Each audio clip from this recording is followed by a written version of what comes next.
implicações diretas, inclusive na forma de você fazer ciência. Porque a partir do momento que o pesquisador está no seu laboratório, né, atendendo a uma demanda, vamos dizer, do setor empresarial, ele está usando o balcão da instituição, né, que é pública, gratuita, mas ao mesmo tempo o governo está financiando o produto e o que é que se espera? Que ele reverta, mas que vai ter um papel social importante. No vídeo, a visão da gestora, a visão de alguém que tem uma responsabilidade com os recursos públicos. Na sua experiência na FAPERN, o George foi parceiro. Como é que você avalia isso? O que é que você destaca desse Nós ficamos dois anos, né, Bernadette? Sim. E assim, foi um momento de muito crescimento, apesar que naquele momento a gente já sentia os retrocessos, né, na área de ciência e tecnologia, havia pouco incentivo e pouco apoio da gestão estadual mesmo, né, eu posso dizer isso, como em relação às ações de pesquisa, mas a gente conseguiu muita coisa. Eu, por exemplo, e eu acho interessante ver o quanto que Bernadette conseguiu trazer a FAPERN para um protagonismo no desenvolvimento do Estado. Então, foi quando se construiu um plano estadual de ciência e tecnologia, foi quando a gente estruturou e havia uma ideia de regularizar a situação do Rio Grande do Norte como um polo de pesquisa na área de energia eólica, né? E foram feitos vários eventos, inclusive internacionais. O projeto e é interessante como ela saía identificando os problemas do Estado e arranjando os parceiros, né, e mobilizando instituições que nem sabiam o que era a FAPERN, mesmo sendo da própria administração direta. Por exemplo, a gente chegava numa Secretaria de Educação, íamos várias vezes por o projeto dos pontos de ciência e tecnologia, né, que ela conseguiu através do apoio da CAPES e nós lançamos um edital, isso infelizmente foi descontinuado, só houve uma iniciativa, mas de fato programa de pesquisa para o SUS, então era mesmo uma ideia de levar a FAPERN para uma perspectiva intersetorial mesmo, né? Edital de eventos que eu edital de eventos, edital de apoio a jovens pesquisadores, então tudo isso aconteceu, um protagonismo muito grande para a UERN, né? Eu lembro que a gente foi muito criticado, às vezes teve muita resistência, porque ela dizia, temos que botar nos editais um tópico em que o pesquisador diga o que é que ele faz para quem não é da academia. E a gente tinha pesquisadores que não conseguiam escrever aquilo, definir o seu projeto e os resultados do seu projeto numa linguagem que a população entendesse. Então, eu acho que foi um momento muito rico. Pena que isso não teve continuidade, né? Porque, de fato, eu acho que foi o momento em que a FAPERN foi melhor pensada do ponto de vista de planejamento em ciência e tecnologia para o Estado. Se tivéssemos tido, naquele momento, os incentivos financeiros para colocar em prática tudo que se pensava, né, Bernadette? Eu acho que você pode falar melhor disso, dessas interfaces, né, que a gente tentou traçar com as outras esferas do governo. Você sai do conforto da pró-reitoria, da vida de professor e vai para a gestão do governo do Estado. Pública. E o que foi essa experiência? Olha, eu assim, o ponto positivo é que eu aprendi a ver que o sol, a UFRN não é o sol do Estado do Rio Grande do Norte, entende? A gente precisa calçar a sandália da humildade. Nós somos planetas também, né? Da humildade, sabe? Existe muita inteligência aqui fora, muita. E o que mais choca, eu acho, nós, assim, que estamos na universidade e vamos para um ambiente como esse, é ver como seria tudo tão diferente se houvesse um mínimo de organização e se os gestores realmente tivessem sido eleitos para fazer o que eles prometem nas campanhas, o que a gente sabe que não é verdade. Porque existem os regulamentos, mas mesmo com esses regulamentos, a gente tendo a contrapartida, como o George falou, porque é fundamental. Aqui a FAPERN colocaria 1%, às vezes 10% do recurso que vem do governo federal. Nós devolvemos 2.700.000 reais ao Ministério das Comunicações, porque a FAPERN não tinha 200.000 reais para colocar. O dinheiro na conta do Estado.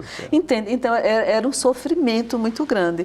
Tem esse ganho, assim, de você enquanto ser humano, enquanto cidadão. Você vê que o Estado, ele pode fazer o seu papel e não faz pura e simplesmente por inoperância de quem está no seu comando. Entende? Uma coisa, é muito traumático nesse isso. cargo você teve que dialogar com atores políticos, com secretários, sim. Há uma dificuldade muito grande ainda de se entender a importância da pesquisa científica fora do nosso quadrado. Você realmente eles não entendem, eles respeitavam muito a gente, porque a gente vem de um ambiente que tem um reconhecimento no Estado muito grande. Certo. Então, como nós éramos atores identificados como o selo da UFRN, eram muito respeitados, íamos para todos os eventos, né?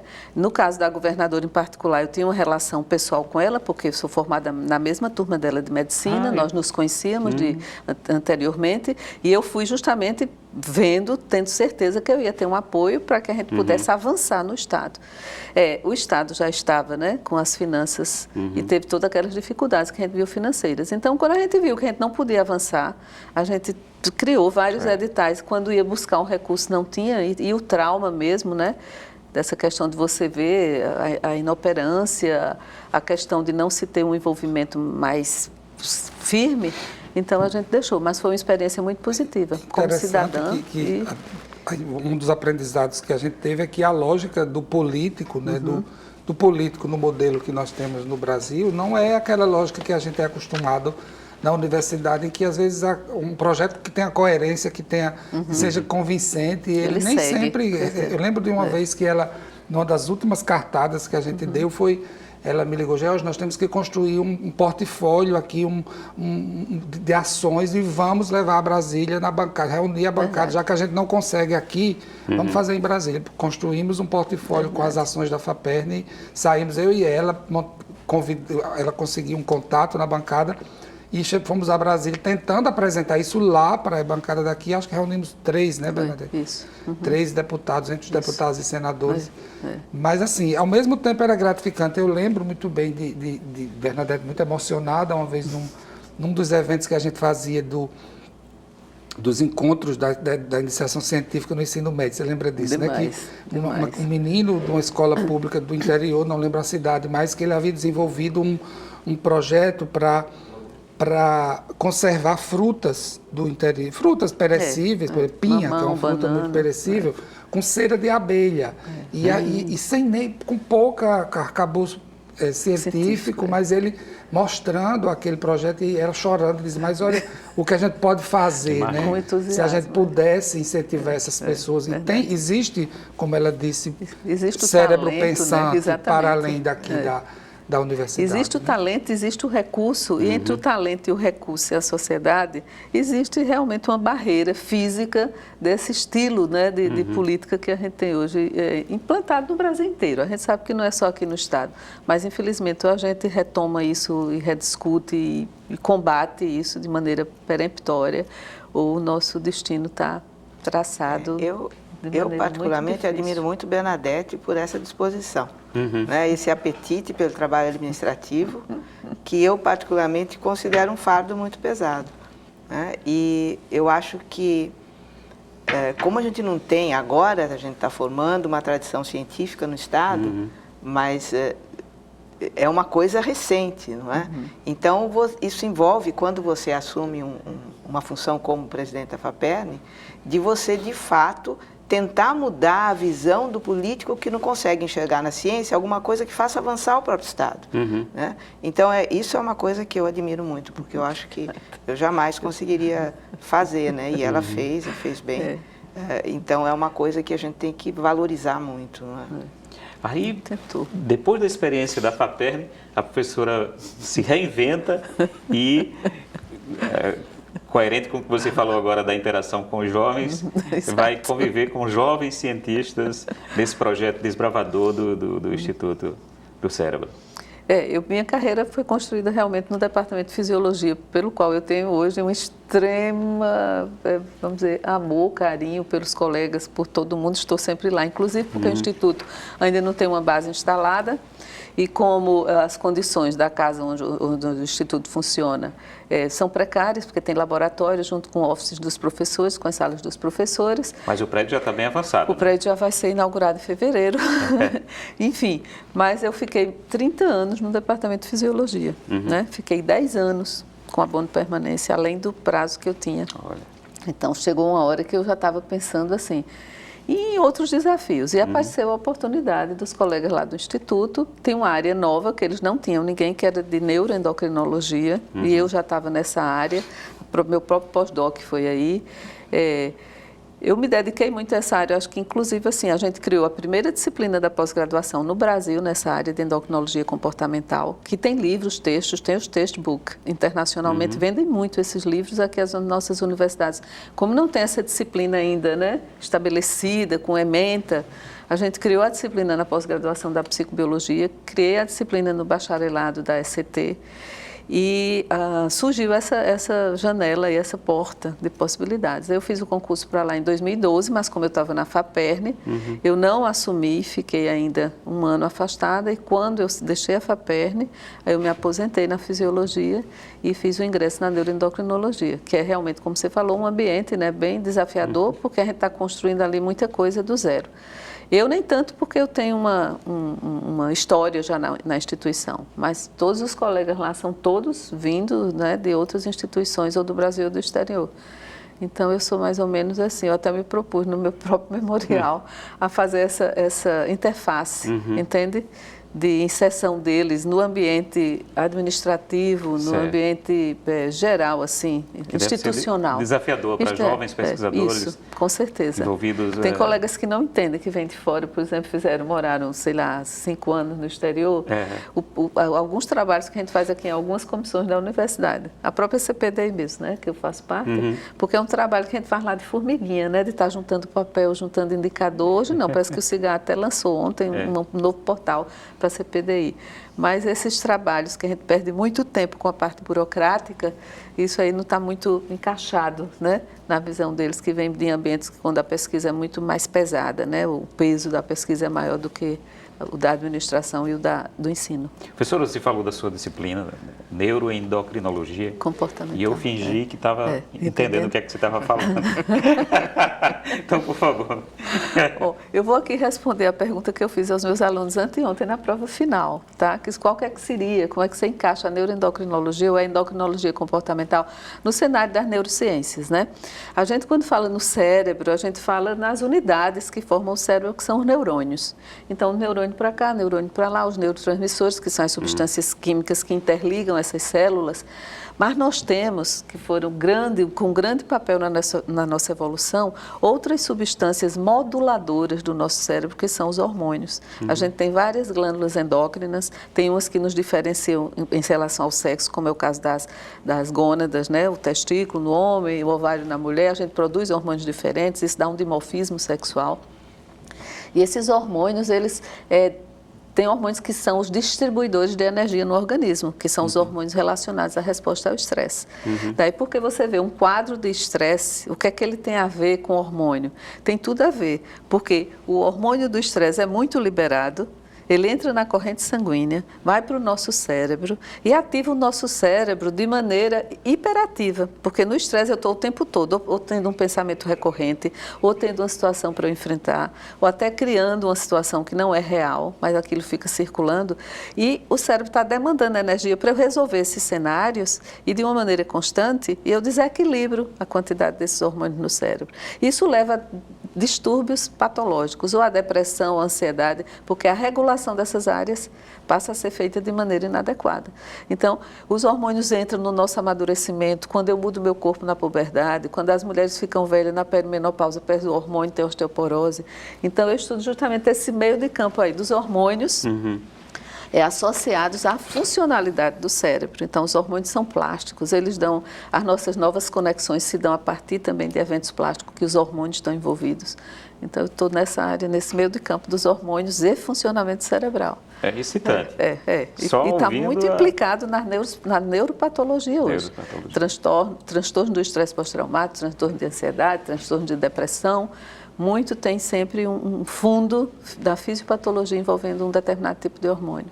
O hormônio que a Emília a gente já discutiu muito, né? Trouxe até um pesquisador aqui o ano passado, o hormônio do amor, a ocitocina, que é o hormônio que modula as interações sociais, né? Questão de grupos, quando você tem a identidade dentro de um grupo seu, de colegas, você produz aquele hormônio, vamos dizer, em sinergia com os outros colegas que estão no grupo. Então, ele tem um impacto importantíssimo hoje na pesquisa contemporânea, o estudo desses hormônios. E a partir desse lugar na disciplina, você consegue dialogar com a pesquisa de neurociência. De várias áreas. E aplicada, né? Pesquisa na medicina. E aplicada, principalmente, por isso que a gente está com uma colaboração importante com a professora Patrícia Cavalcante e o professor Emerson Arcoverde, lá do UOL, são da EBSE do UOL, e também o pessoal do próprio departamento de psiquiatria, e estamos tendo vários projetos em andamento com seres humanos, assim, né? Estudando essa parte da modulação hormonal ou não, para melhoria desses transtornos. Porque hoje também chegou muito pesado, muito a questão da genética, né? Os eventos genéticos, epigenéticos, e os hormônios esteroidais, que são os hormônios que a gente produz na glândula adrenal e nas gônadas, eles são fatores de transcrição genética. Então, eles mudam a sua transcrição genética, ou seja, eles promovem mudanças que podem ser permanentes no cérebro. Professor, o tempo da TV é um outro tempo, né? Certo. E aí, a gente está encaminhando para o final, mas tem uma ou duas questões que me parecem fundamentais. A primeira coisa é o seguinte, o balanço dessa sua trajetória, o que é que você aponta para alguém que está vendo o programa, um jovem que está começando na universidade, o que mensagem você daria para essa pessoa e que convite você faria para ela se envolver com a pesquisa? Por que valeria a pena se envolver? Eu acho assim, a primeira coisa vai ser a sua escolha. Muitas vezes a universidade, ela vai despertar em você um outro caminho, então o importante é você, né? Identificar o que você realmente gosta, o que você realmente quer. Eu mesma, com toda essa minha trajetória, algumas vezes eu ainda me questiono, por que eu não fiz clínica? Isso passa na minha cabeça, porque eu fiz clínica 1 ano, 2 anos, e é muito gratificante, convenhamos, hoje acho que a Emília, não sei se ela fez assim, atendimento, né, psicológico, mas é muito importante essa relação com o paciente, então às vezes eu me questiono sobre isso, mas as dimensões, né, que a gente vai assumindo e as oportunidades que vão surgindo vão criando os caminhos, então eu acho assim, a visão de você ter um curso superior, ela tem que estar centrada numa coisa que você gosta de fazer e, obviamente, na repercussão disso que você faz em relação ao retorno para a sociedade. Essa é a mensagem pura e simples, porque a gente hoje está muito centrado no individual. Se você se vê dentro de um cenário onde eu estou aqui, eu estou passando, isso vai seguir, então, se eu estou querendo trabalhar para o conjunto, eu tenho que deixar essa sinalização que eu tenho que fazer o que eu gosto, mas dentro de uma perspectiva onde se alcance, né, a nossa comunidade. Maravilha. Nós agradecemos enormemente a professora Bernadette, a George, a professora Maria Emília pela contribuição fundamental para resgatar essa trajetória de pesquisa. Terminamos aqui mais um programa Memória Viva. E convidamos você para assistir os nossos próximos programas, nossas próximas edições.